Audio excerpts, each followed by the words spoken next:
Well, hi, all my friends. I hope you're having a good day, and I have so many things to do today. It's not even funny.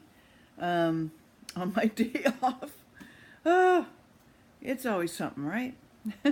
Anyway, a few things going on. So I got a really great comment from the pastor at Open Door Ministries in Long Beach. Is another he is an interpreter. He knows American Sign Language. I think that's great. And he's invited Julianne and I to come out to his church. And so I think that's wonderful. Same thing with Colby Martin. He invited me, but he's in San Diego, so it's kind of I'd have to be there in town, and that kind of stuff. So, when that's happening, I don't know, but with Juliana's health and everything, it's kind of difficult to do. And I don't do that well always either. So neither here nor there. Okay, so but anyway, so excited to get his email and his contact and everything. So that made my day. That was so great.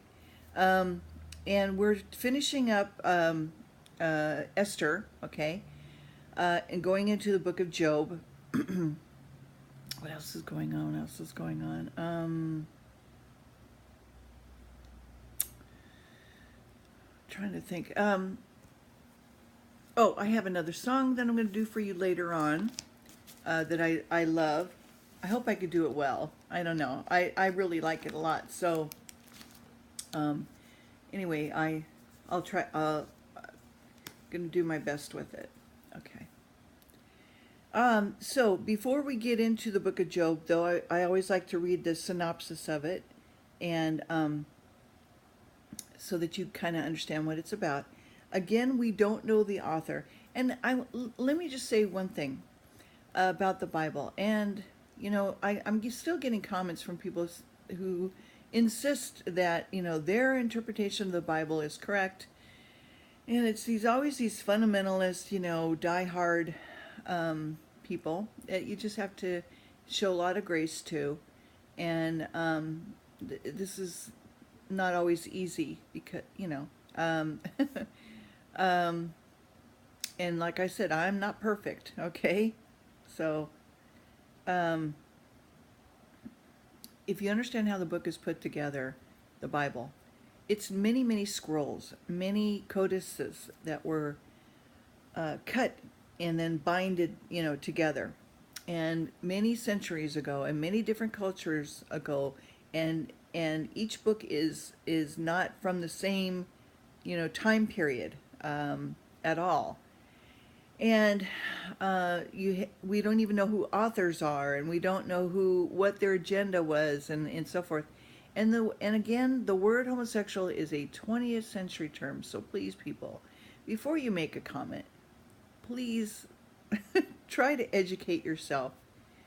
And remember that Jesus takes us just as we are, not as we ought to be. He loves us, and my favorite and what I'm grounded in as far as scripture is concerned is John 3:16. It has been my go-to verse, and also Matthew. I do love Matthew 19:12 because that's what brought me back to him. Okay, back to Jesus again after I left the church around 17ish or so, 18, whatever, a teenager, late teenager. So he, said, Margie, and I'm like, anyway, so my journey began. And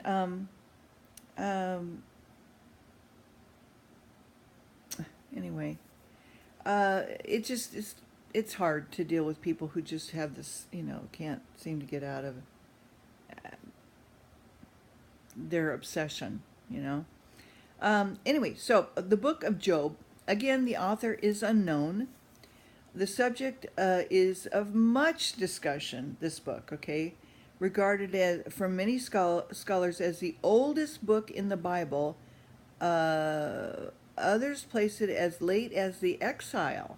Okay, and so the place is in the land of Uz.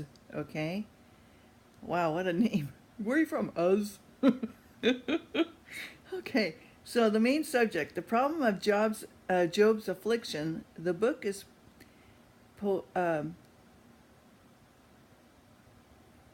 poetical, pictorial in its descriptions, and it may be divided into 12 scenes. Okay. The first scene, Job and his family before affliction overtook them. Job appears as a godly father, unspoiled by prosperity, ministering as a priest to his large household. That's chapter 1, verse 5. Okay, so that's first scene. Second scene, Satan enters the divine presence, insinuating that Job serves God because of a special favors that he's given. That's in chapter 1, verse 9 through 11. And then Satan is permitted to test Job by inflicting the loss of property and children. And Job remains in his integrity. He's steadfast in his belief in the Lord and so forth. Okay? Scene 3, Satan re-enters the divine presence, as the accuser, the adversary, whatever, saying if Job's own body were afflicted, then he would curse God. He would turn on God. And Satan is permitted to smite Job with a horrible disease. The blasphemous advice of his wife and the triumphant submission of Job is all of scene 3. Scene 4, the arrival of Job's 3 friends and 7 days of silent sympathy. Sometimes that's all, a friend should be, is just be silent. That's good advice for me, too. Scene 5, Job's patience being exhausted, he utters his complaint. Now he's like, hey, I've been supportive of you, and, are you up there? and then so his long fruitfulness discussion between Job and his 3 friends concerning his affliction. His friends maintain that suffering is the result of personal sin. Job defends himself and asserts his innocence. And then in scene 7, that's 6, 5, 6, 7, Elihu enters into the discussion. Elihu, Elihu. I'm not sure if I'm saying that right. The Lord answers Job out of the whirlwind with words of enlightenment and reproof. And that's scene 8. Scene 9, Job's confession. Scene 10, the Lord speaks a second time. Scene 11, Job's second confession, the Lord's rebuke of Eliphaz, Bildad, and Zophar for their foolish words, and a command for them to offer sacrifices. And then scene 12, Job prays for his friends, his own prosperity is restored, and he lives to a great age. So the lessons are, could be that the malignant power of Satan in human life, that he does, is allowed to do certain things, and the use of suffering in the divine plan as a means of perfecting someone's character. And then Job's discourse on wisdom is also in chapter 28 of the book of Job coming up. So I just want to finish Esther, and then I may be able to do a few chapters of Job to get us started before the new week. I'm looking forward to doing an event tonight. I'm going to be going with my some of my coworkers, and we're going to go check out an event at a university that I used to work at. So I'm looking forward to doing that. I'm going to be with my boss and some friends, so it should be fun.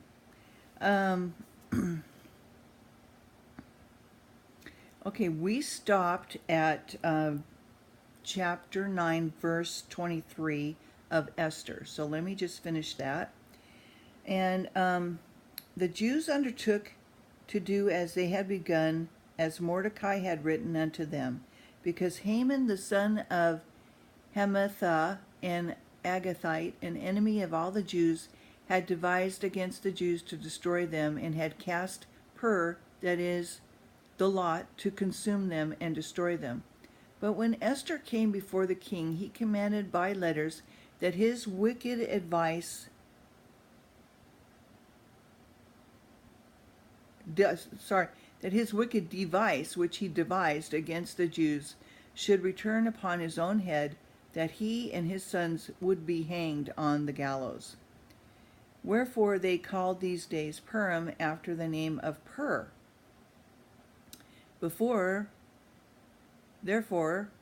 for all the words of this letter and of that which they had seen concerning this matter, and which had come unto them, the Jews ordained and took upon them and took their seed, and upon all such as joined themselves unto them, so as it should not fall or fail, that they should keep these 2 days according to their writing and according to their appointed time every year, and that these days should be remembered and kept throughout every generation, every family, every province, every city, that these days of Purim should not fail from among the Jews, nor the memorial of them perish from their seed.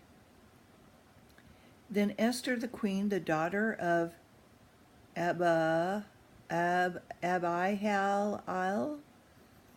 and Mordecai the Jew, wrote with all authority to confirm the second letter of Purim. And he sent the letters unto the Jews to the 127 provinces of the kingdom of Ahasuerus, and with words of peace and truth, to confirm these days of Purim in their times appointed according to Mordecai the Jew and Esther the queen, and joined them as they had decreed for themselves and for their seed the matter of the fasting and their cry. And the decree of Esther confirmed these matters of Purim, and it was written in the book.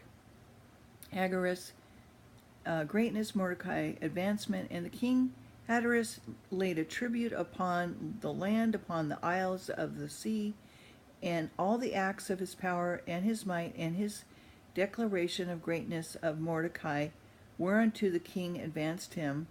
Are they not written in the book of Chronicles of the kings of Media and Persia? For Mordecai the Jew was next unto the king of Ahasuerus, and a great among the Jews, and accepted of the multitude of his brethren, seeking the wealth of his people, and speaking peace to all of his seed. And that ends the book of Esther. What else do I... Okay, so, what was I going to say?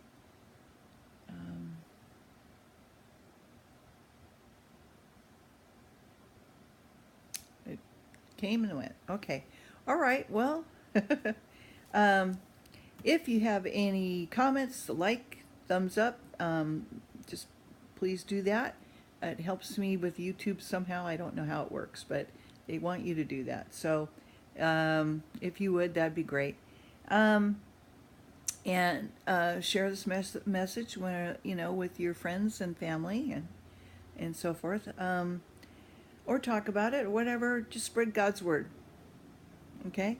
And I do hope that you have a great weekend.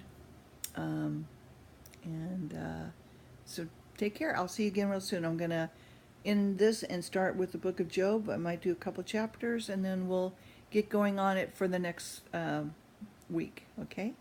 All right. Take care. Bye.